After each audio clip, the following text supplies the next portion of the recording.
50-50 कोस दूर जब कोई रिश्वत लेता है तो सब कहते हैं मत ले वरना गब्बर आ जाएगा। जस्टिस समेत इस्लामाबाद हाई कोर्ट के 8 जजेस को मशकूक खतूत मौसूल हुए हैं। रातों रात 10 तहसीलदार गायब।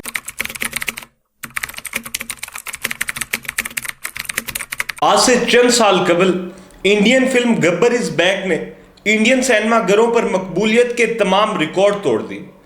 फिल्म की कहानी बहुत दिलचस्प थी और फिल्म की कहानी में गब्बर 10 करप्ट ऑफिसर्स को पहले वार्न करता और फिर इनमें से किसी एक को कत्ल कर देता, जिसके बाद बाकी तमाम लोग खुद ब खुद इबरत पकड़ लेते। जो चीजें पाकिस्तान में पिछले 10 दिन से हो रही हैं उनमें और गब्बर इज बैक में हैरानकुन तौर पर मुमासलत पाई जाती है।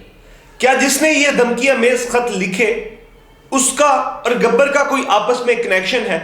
क्या वाकई पाकिस्तान में गब्बर आ चुका है, या क्या जिसने ये खत लिखे हैं वो वाकई गब्बर से मुतासिर है? और क्या आने वाले दिनों में कुछ बड़ा हो सकता है?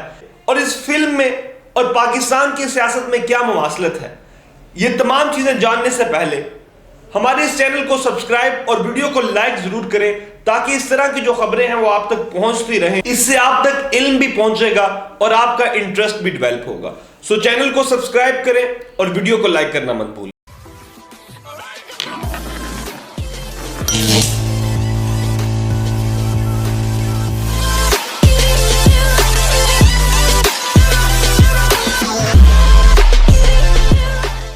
तो गब्बर इज बैक में एक सीन है जिसमें कहा जाता है कि गब्बर अकेला नहीं है, उसके साथ पूरी की पूरी एक टीम मुंसलिक है जो इस चीज की खबर नहीं होने देती कि क्या, कब और क्यों होने वाला है। सो हम ये भी कह सकते हैं कि गब्बर इज बैक के इस सीन में पाकिस्तान के इस सीन से शदीद मुमासलत पाई जाती है, क्योंकि सबसे बड़े चीफ जस्टिस को खत लिखा गया और अभी तक खत लिखे जाने वाले का कोई अता पता नहीं पता चला। फिल्म गब्बर इज बैक के एक सीन में कहा जाता है कि गब्बर कोई छोटा मोटा क्रिमिनल नहीं है, बल्कि ये एक पूरा गैंग है जो मिलकर एक जहन साजी कर रहा है लोगों की और पूरा गैंग बनाकर चल रहा है। गब्बर कोई मामूली किडनैपर नहीं है sir. He is a bloody villain. शायद यही आज पाकिस्तान की सियासत में भी हुआ है, क्योंकि पिछले 24 घंटों में 4 इस्लामाबाद हाई कोर्ट के, 4 लाहौर हाई कोर्ट के और चीफ जस्टिस ऑफ पाकिस्तान को भी इस तरह की धमकियां मेज खत मौसूल हो चुके हैं, जिनको जब खोला जाता है तो अंदर से सिर्फ और सिर्फ पाउडर बरामद होता है। अब ये पाउडर क्या वाकई जानलेवा है, क्या इसके बारे में क्या सराइयां हैं, ये तो जब रिपोर्ट आएगी तब पता चलेगा।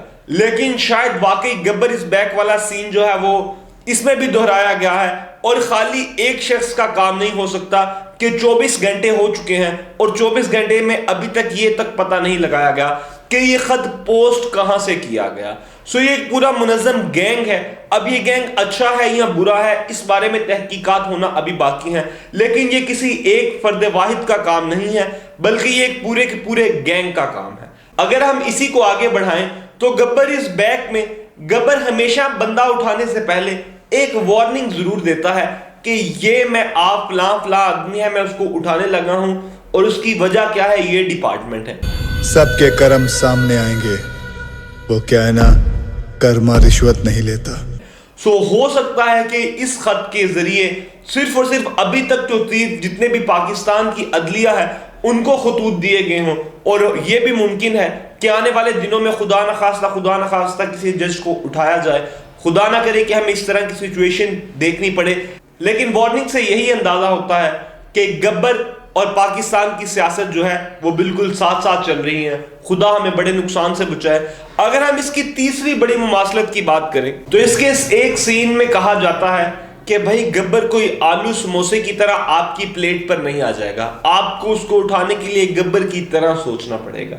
अब पाकिस्तान की सियासत में भी यही हो रहा है कि हर रोज मीडिया पे ब्रेकिंग न्यूज तो चलती है कि भाई पता नहीं क्या हो गया, भाई ये फलां लेटर आ गया, ये फलां लेटर हो गया, लेकिन अभी तक शायद पाकिस्तान की जो एजेंसीज हैं, पाकिस्तान के पास दुनिया की नंबर 1 एजेंसी है, लेकिन 24 घंटे गुजर जाने के बाद अभी तक खत भेजने वाले का अता पता नहीं चला।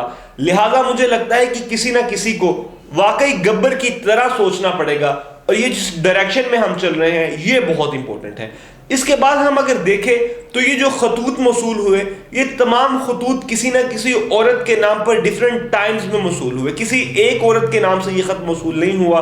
या तो लिखने वाला इसको मुख्तलिफ जावियों से लिख रहा है, या फिर वाकई मुख्तलिफ औरतों का एक ग्रुप है।